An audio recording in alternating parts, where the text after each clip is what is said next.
HCC, and this was actually very limited a few years ago, but now, over the past couple of years, there have been several clinical trials that have been presented that have been exciting and have moved the field forward.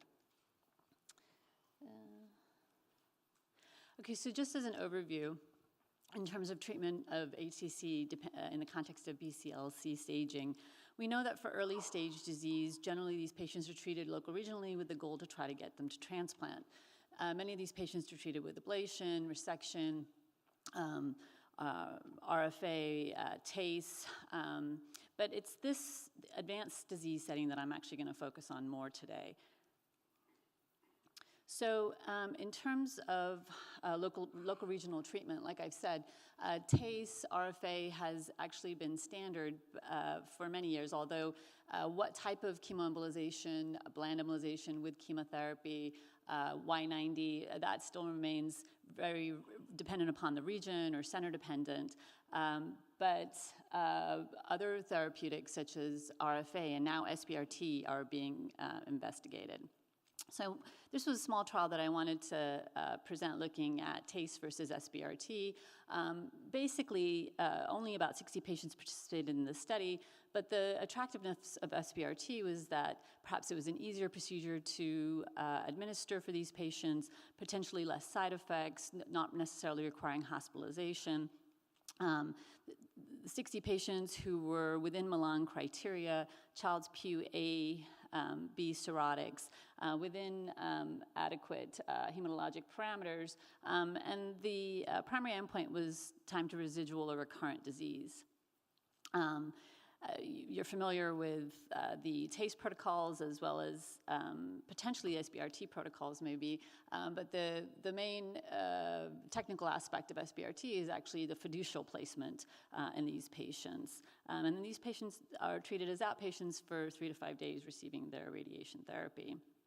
And essentially, in this small study, the patient characteristics were matched, and what this showed was that the procedures themselves were well tolerated, and in fact, SBRT appeared to be at least equivalent to TACE in controlling these patients' tumors.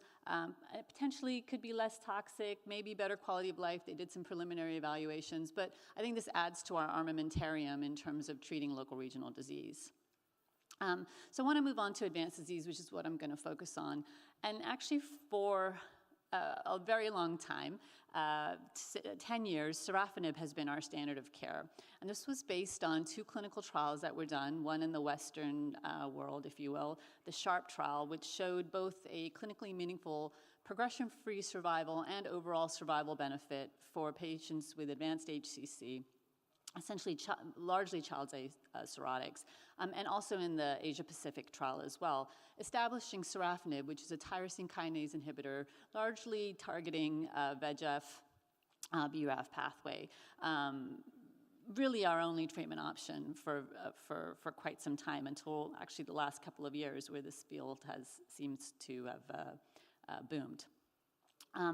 So since Sorafenib, there's been multiple clinical trials evaluating several other agents, either in combination with Sorafenib or as a direct comparison, and these trials have failed to meet the primary endpoint. I'm not going to go through each of these studies, but essentially multiple negative trials since Sorafenib had been established. This was also demonstrated in the second-line setting, where we were really not making progress for Sorafenib failures as well. So why is that? The thought was we were focusing perhaps on the angiogenic pathway, and maybe there was fatigue in this pathway. There perhaps maybe was an angiogenic ceiling, and we were exhausting that with giving Sorafenib up front. We really weren't, or perhaps even still don't, quite understand what drives HCC tumors. There's multiple potential targets, and we're dealing with a tumor that's in the setting of an underlying disease. Largely, these are cirrhotic patients. They're metabolizing drugs differently. They're not good biologic markers. And then how we evaluate these tumors in terms of oncologic evaluation was also limited, in that we generally look at RECIST criteria when we establish whether or not patients are responding to therapy, and that doesn't necessarily apply to hepatocellular carcinoma, in that we're not necessarily just looking at the size of the tumor, but we're looking at the quality of the the tumor and response to treatment as well. So this is the potential mutations that have been identified in this disease. And as you see, the numbers large, and many of these mutations are actually undruggable, if you will. So targeting angiogenesis has been the main way that we've focused on HCC, and then I'm also going to talk about immunotherapy. And like I said, because we only had sorafenib, we now, over the last 2 years, have had multiple positive trials. So now I think the challenge for oncologists is going to be how to use all these drugs, how to sequence them, what's the best approach for these individual patients. So lenvatinib is also a tyrosine kinase inhibitor targeting largely the VEGF receptor pathway, FGR, PDGF, KIT, and RET. There was a phase 2 study, which oftentimes in oncology, our phase 2 studies look very positive, and then we move them into phase 3s, and we can be disappointed. But that was not the case for this trial. This is the REFLECT trial, and it's a randomized study looking at lenvatinib versus sorafenib in the first-line setting. And what these investigators did was actually look and design the study as a non-inferiority study. This was a global study, and it was accrued over 900 patients who had not received any prior treatment for HCC. These patients were Child-Pugh A patients, good performance status, good organ function, and they were randomized to lenvatinib versus sorafenib. The primary endpoint of the study was overall survival, with our usual oncology secondary endpoints of progression-free survival, response rate, quality of life, et cetera. And in this trial, the study was positive in that it did demonstrate non-inferiority, lenvatinib with a 13.6-month overall survival, and sorafenib at 12.3 months. But what was interesting, unfortunately, this is the old presentation and it wasn't updated, but the next slide was supposed to show the secondary endpoints for this study, which were progression-free survival, time to progression, response rate. What was interesting with the lenvatinib is that in these patients, there was actually an improvement in all of the secondary endpoints, which was statistically significant. Limited in that the trial was actually designed as a non-inferiority study, but I think it is interesting that the secondary endpoints were all significantly improved in that way. In terms of toxicity of lenvatinib, patients stayed on lenvatinib longer than they stayed on sorafenib, so the toxicity profiles were similar, but I think it's good to keep in mind that these patients were actually on longer. So regorafenib, also a tyrosine kinase inhibitor, which is a promiscuous inhibitor, if you will, targets VEGF and BRAF, PDGF, and the multiple other pathways that are listed here. This has been evaluated in a second-line setting in this trial called RESOURCE. These were patients who had documented progression on sorafenib, so for second-line therapy in the advanced setting. Again, good performance status patients, randomized to regorafenib versus placebo. Again, an international study, both done in the Western world as well as the East. Key inclusion criteria listed here, and also these are patients with good liver function, Child-Pugh A liver function. So what RESOURCE showed us was that there was an improvement in overall survival, this demonstrated by this curve here, in the patients who received regorafenib over those patients who received placebo, 10.6 versus 7.8 months, and then also an improvement in progression-free survival as well. So in looking at these patients who received regorafenib, following sorafenib, their overall survival actually approached 21 months versus 15 months for the patients who had received placebo following sorafenib. So offering a second-line treatment option for patients who were sorafenib failures. So recently, this study was actually presented this year at ASCO, the Celestial trial looking at cabozantinib. Cabozantinib is also a tyrosine kinase inhibitor, also targeting VEGF as well as MET.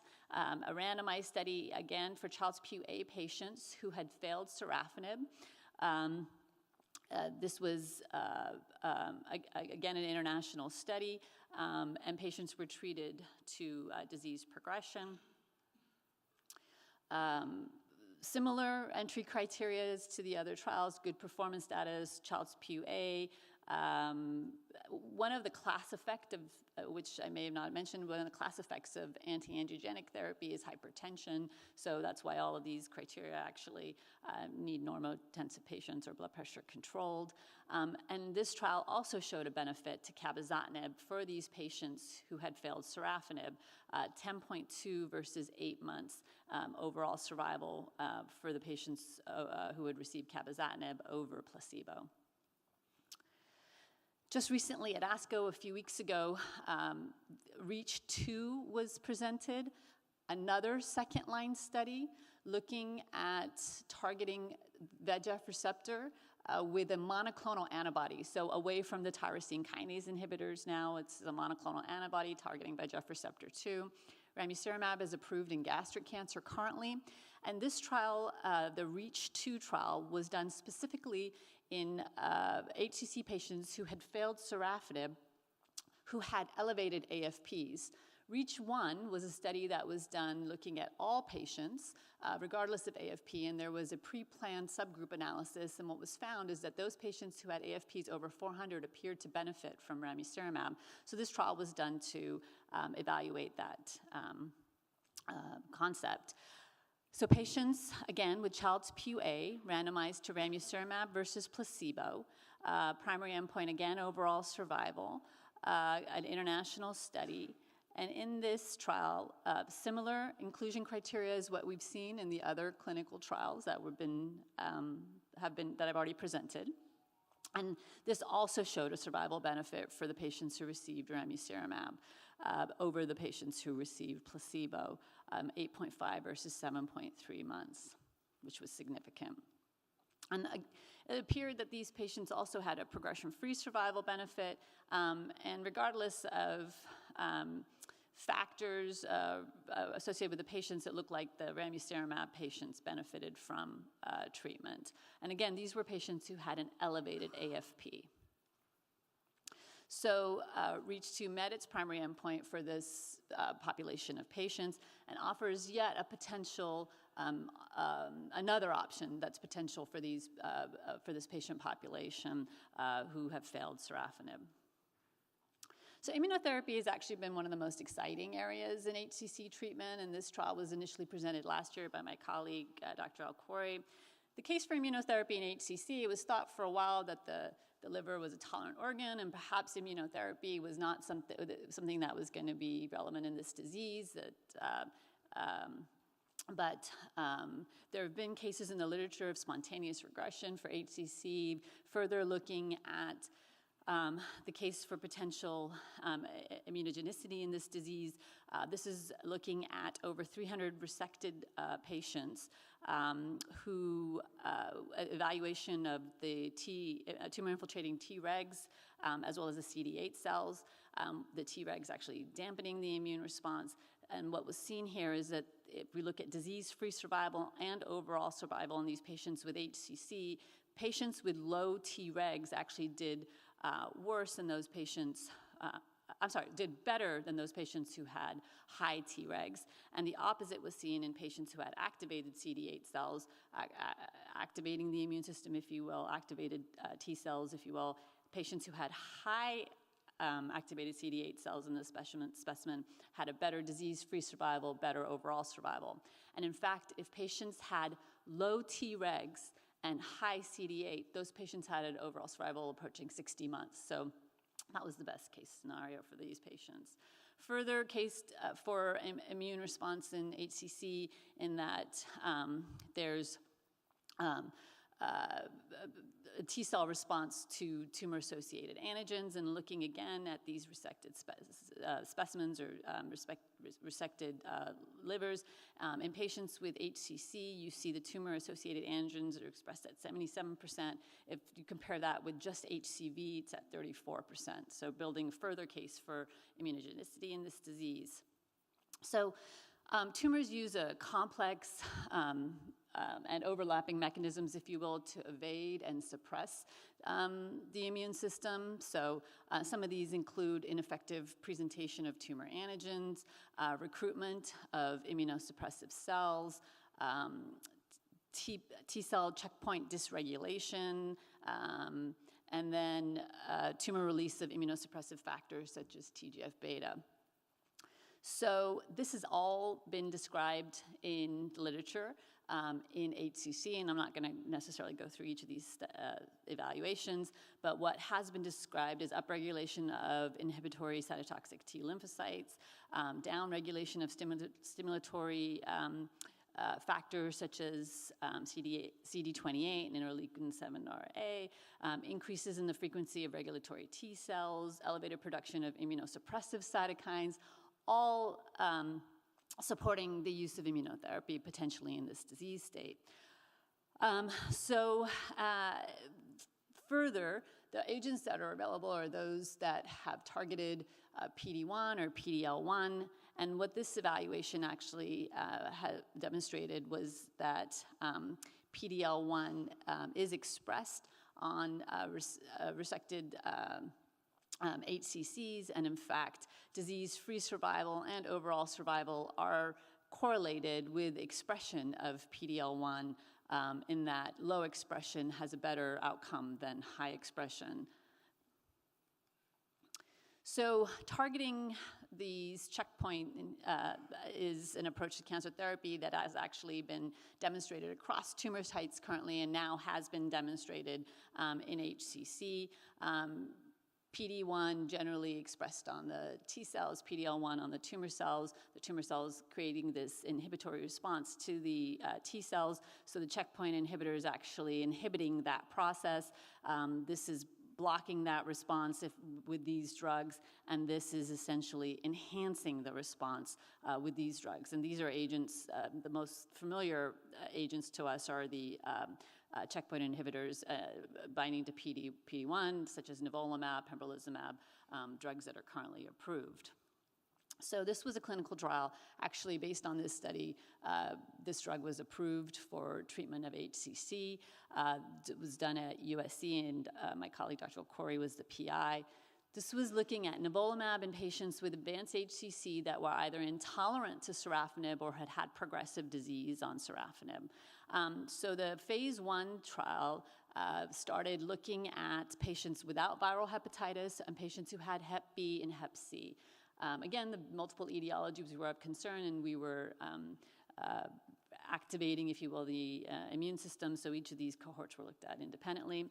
There was a pre-planned dose expansion that was to occur after the dose of the drug was established, and the arms of the expansion were of the sorafenib untreated or intolerant patients, sorafenib progressors, HCV and HBV infected patients. So similar eligibility criteria that we've seen in these other trials. So for the phase 1 portion, the trial did allow for Child-Pugh B7, but for the expansion, all patients were, again, Child-Pugh A only. Reasonable liver function, and then the primary endpoint of the phase 1 portion was looking at safety and tolerability. Secondary endpoints, again, looking at response, duration of response, and biomarkers. So in looking at the characteristics of these patients, 68% of patients had extrahepatic disease, 31% with vascular invasion. The majority of these patients were still Child-Pugh A with some B greater than 6, and 69% of patients had seen prior sorafenib, but patients had been fairly heavily pretreated. They'd received potentially several lines of locoregional therapy, systemic treatment, and then went on to treatment with nivolumab. So the toxicities that were associated with the nivolumab, 18% grade 3-4 toxicity, which means required intervention. Largely these were related to abnormal liver function. We do see this elevation in liver function that can occur with the checkpoint inhibitors. Otherwise, there were really no other new toxicities that hadn't been described in other tumor types for these patients. In terms of the efficacy, if we look at the all patients here, there was a 20% response rate, which is actually one of the highest response rates that's been described. Generally, the TKIs have very low response rates in the 1 to 3% range that have been described, but 20% response rate in overall, and each of the groups actually, the uninfected groups, the HCVs, HBV looked very similar. And then I'm going to talk a little bit about the median, the duration of response in a minute. But if we look at overall survival at 6 months, it was 83%, and at 9 months, 74%. So in terms of the time to response and duration of response, what's been interesting about these checkpoint inhibitors is that what we've seen across tumor types is that there seems to be this tail in the curve, in that there are patients who achieve very durable responses to this therapy. So what was demonstrated here, this was an update presented just last year, is that patients, whether they had seen prior sorafenib or not, had response quickly within the first 2 to 3 months of therapy. Most patients who were responders would demonstrate their response. And then in terms of the duration of response, it was quite respectable at between 17 to 19 months for these patients, whether they were naive or had previously seen sorafenib. This is an update on the overall survival for these patients. The patients who were sorafenib naive had a 57% 18-month overall survival, and then those patients who had seen prior sorafenib, 46% 18-month overall survival. So based on this study, nivolumab is now in our armamentarium for sorafenib failures. But this trial was designed, which was a first-line study. This is Checkmate 459, looking at nivolumab versus sorafenib in the frontline setting. And this trial has actually completed accrual. It actually accrued very quickly, and so we're waiting for frontline results. This is a second-line study looking at pembrolizumab, which is also a monoclonal antibody targeting the PD-1 pathway, just a different company. And this is a second-line study, again, looking at pembro versus best supportive care in the second-line setting for this, essentially patients who had prior first-line treatment with sorafenib. So how do we improve the benefit? Clearly, immunotherapy is effective for some patients in this disease, and how do we improve the benefit of immunotherapy? So in this review, the author describes other ways to enhance the efficacy of immunotherapy by improving tumor-associated antigens, by blocking the intrinsic activity of the immune system, such as CTLA-4, PD-1 blockade, the extrinsic activity, blocking that aspect as well, the dampening of the immune system and allowing the T cells to get within the tumor. So ongoing investigations are looking at combinations with immunotherapy. Here's one example, and there are several examples like this, where it's combination of PD-1 or PD-L1 inhibitors in combination with either CTLA-4 antibodies or LAG-3 or TIM-1, other potential targets in that dampening pathway to inhibit that process. And this combination was just presented recently and actually looks quite interesting with not a significant increase in toxicity. Other potential pathways, I just wanted to give a quick overview of a few clinical trials we have ongoing at USC.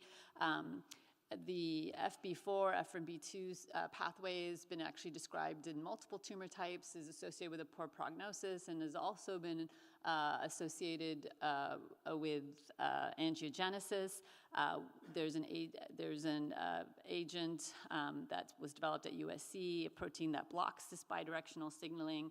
And so we have a clinical trial in patients with HCC. It was phase 1 study for actually multiple tumor types, but there was an HCC cohort. And what this, just one patient who participated in the study, but we've seen some responders in that you see the larger tumor here, and the patient had a good response to treatment here. So this drug is actually moving forward. Other potential pathways that we're looking at are epigenetic pathway, the stem cell pathway, looking at targeting specific markers that may be driving the tumor. And so we have those trials that are ongoing. The epigenetic pathway has been described in both development of HCC as well as progression of disease. So we have a clinical trial looking at SGI-110, which in preclinical studies has been shown to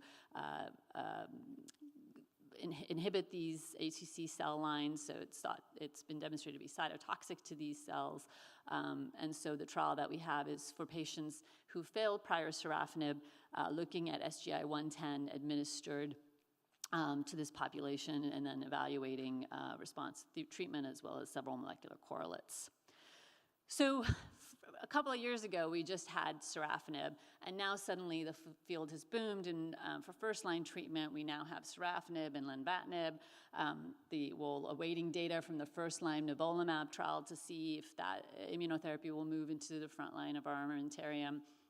In the second-line setting, we now have several agents, the tyrosine kinase inhibitors, regorafenib and cabozantinib.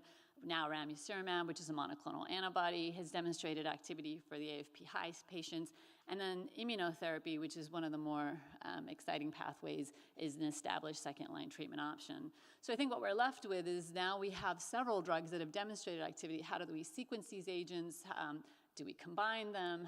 How do we choose what our first and second-line therapies are going to be for these patients? I think the next steps are actually trying to identify biomarkers for this patient population to determine who's going to respond to what treatment, so we can optimize their treatment right up front for therapy. So I've talked about the areas of active investigation. I think some of the challenges remain, like I said, about the biomarker identification in terms of identifying which patients are going to respond. And then I think the common theme that I presented today is that the therapeutics are actually for Child-Pugh A patients. We have very limited treatment options, or no treatment options, that in terms of the trials, if you will, for Child-Pugh B. Sorafenib did have some Child-Pugh B data, but that's really it. No other trial has actually looked at these decompensated populations, and many of our patients actually present with Child-Pugh B and C disease, and so we still are very limited in what we can offer these patients. And then what is the potential benefit, or is there any potential benefit of incorporating the systemic therapies in combination with a local regional treatment? There's actually ongoing trials looking at that as well, particularly with immunotherapy, as there's data for an abscopal effect, for example, with radiation therapy, where targeting one lesion can induce response in other lesions when given with immunotherapy. So that's a very exciting area. So we've really dawned on a new era in HCC, where we now have multiple treatment options. I think more are probably coming, and now we need to hone those drugs to figure out where we actually need to use them. So with that, I'll conclude.